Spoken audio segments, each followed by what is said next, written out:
आज हम देखेंगे कि हम अपने सिस्टम में वीएस कोड किस तरह से डाउनलोड एंड इंस्टॉल कर सकते हैं। ठीक है, वीएस कोड ही क्यों, नोटपैड क्यों नहीं?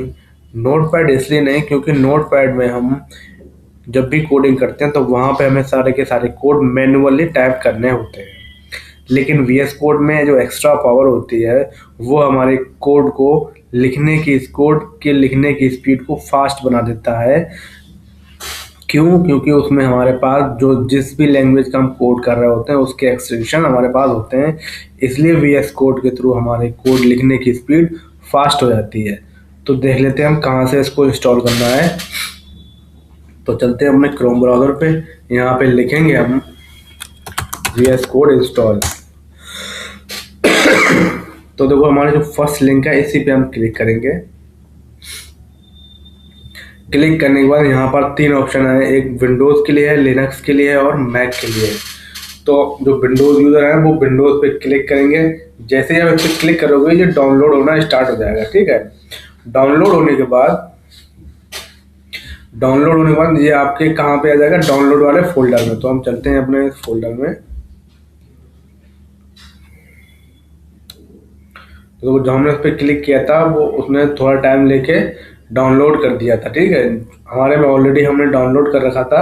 आप जैसे ही उस पर क्लिक करोगे आपका डाउनलोड हो जाएगा। ठीक, डाउनलोड होने के बाद आपको कुछ यहाँ आपके डाउनलोड के ऑप्शन पे मिलेगा। ठीक, आपका डाउनलोड हो जाएगा। फिर आप इस पर आगे राइट क्लिक करके ओपन पे क्लिक करेंगे। जैसे ही आप ओपन पे क्लिक करेंगे तो आपको कुछ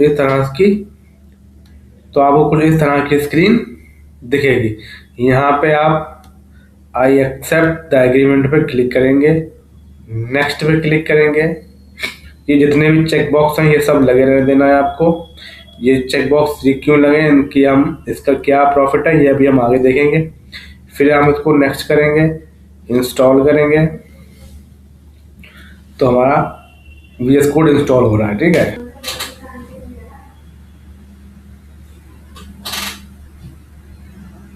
ठीक इंस्टॉल हो गया और हमने फिनिश पे क्लिक कर दिया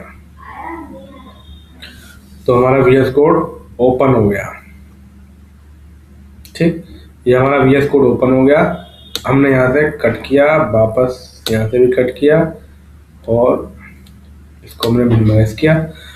तो वो जो चेक मार्क्स आए थे उनका प्रॉफिट क्या है, जैसे कि हमारा ये जो फोल्डर है सपोज एचटीएमएल ट्यूट के नाम से, इस पर हम राइट क्लिक करेंगे एंड शो मोर ऑप्शन पे जाएंगे।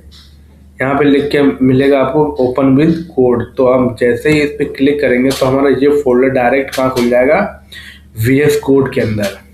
ठीक है, इसको यहाँ से हटा देंगे। तो अब हम वीएस कोड में फाइल किस तरह से बनाते हैं। तो यहाँ पे देखो ये प्लस का आइकन दिख रहा है फर्स्ट वाला। तो यहाँ पर जैसे हम अपना कर्सर ले जा रहे हैं तो यहाँ पर लिख कर आ रहा है न्यू फाइल। इस वाले पर लेके जा रहे हैं तो लिख कर आ रहा है न्यू फोल्डर, यानी इस वाले बटन पे अगर आप क्लिक करोगे तो न्यू फोल्डर बनेगा, इस वाले बटन पे आप क्लिक करोगे तो न्यू फाइल बनेगी। ठीक, क्लिक करोगे तो न्यू फोल्डर बनेगा। तो इसमें हम फाइल बनाने के लिए यहाँ पर क्लिक करते हैं न्यू फाइल पे। यहाँ पे हमने लिखा index.html। ठीक, ये हमारी HTML की फाइल बन गई। अगर आपको कोई फोल्डर बनाना है तो यहाँ पे क्लिक करो, यहाँ पे लिखो माई फोल्डर, एंटर प्रेस करोगे तो एक फोल्डर बन गया। अब आप इसके अंदर भी फाइल्स बना सकते हो। कैसे बना सकते हो, आपको इस फोल्डर पे जाना है। अब इस फोल्डर के अंदर जाना है तो इसको सेलेक्ट किया, इसमें हमने क्लिक किया न्यू फाइल पे, यहाँ पर लिखा index.html। ठीक, तो ये वाले जो HTML फाइल है ये इस फोल्डर के अंदर है और ये जो HTML फाइल है ये HTML ट्यूट फोल्डर के अंदर है। ठीक है, अब हम आपको इसमें एक फाइल बना के दिखाते हैं HTML की, index.html। ये हमारी एक HTML की फाइल आ गई।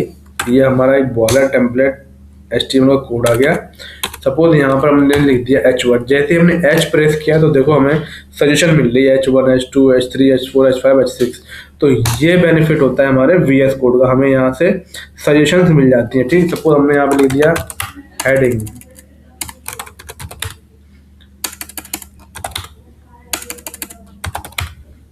एंड सेव किया। अब इसको रन किस तरह से करना है, तो देखो हमारे यहाँ पे दिखाई दे रहा है गो लाइव। ठीक, अगर आपके में नहीं दिखाई दे रहा होगा, क्यों? क्योंकि आपने नया इंस्टॉल किया है। तो आपको कहाँ जाना है? ये एक्सटेंशन वाले टैब में जाना है और यहाँ पे आपको टाइप करना है लाइव सर्वर।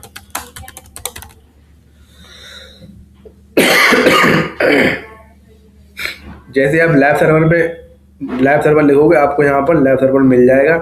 मेरे यहाँ लिखा हुआ अनइंस्टॉल, आपके में लिखा होगा इंस्टॉल। आप इंस्टॉल कर लेंगे और फिर आपके में यहाँ लिख के आ जाएगा अनइंस्टॉल। ठीक, आप जब इंस्टॉल कर लेंगे तो देखेंगे आपके यहाँ पर भी ऑप्शन आ जाएगा गो लाइव का। अगर ना आए तो आप एक बार अपना VS कोड रीस्टार्ट कर लें। ठीक, जब आपका यहाँ पर गो लाइव आ जाएगा, हमने ये अपना HTML की हेडिंग लिखी और यहाँ से कर दिया गो लाइव। जैसे ही हमने गो लाइव किया तो देखो हमें हेडिंग शो हो रही है अपने ब्राउज़र पे। अब इससे फ़ायदा क्या होता है लाइव सर्वर से? देखो अगर हम यहाँ पर कुछ भी चेंज करेंगे, सपोज हमने लिख दिया 1, तो ये लाइव चेंज हो जाएगा। हमने यहाँ पर सेव लिख के सेव किया तो देखो यहाँ पर भी ऑटोमेटिक चेंज हो जाएगा हेडिंग 1। ठीक, तो ये था कि हम किस तरह से VS कोड इंस्टॉल कर सकते हैं। ये था आज का वीडियो। Thank you.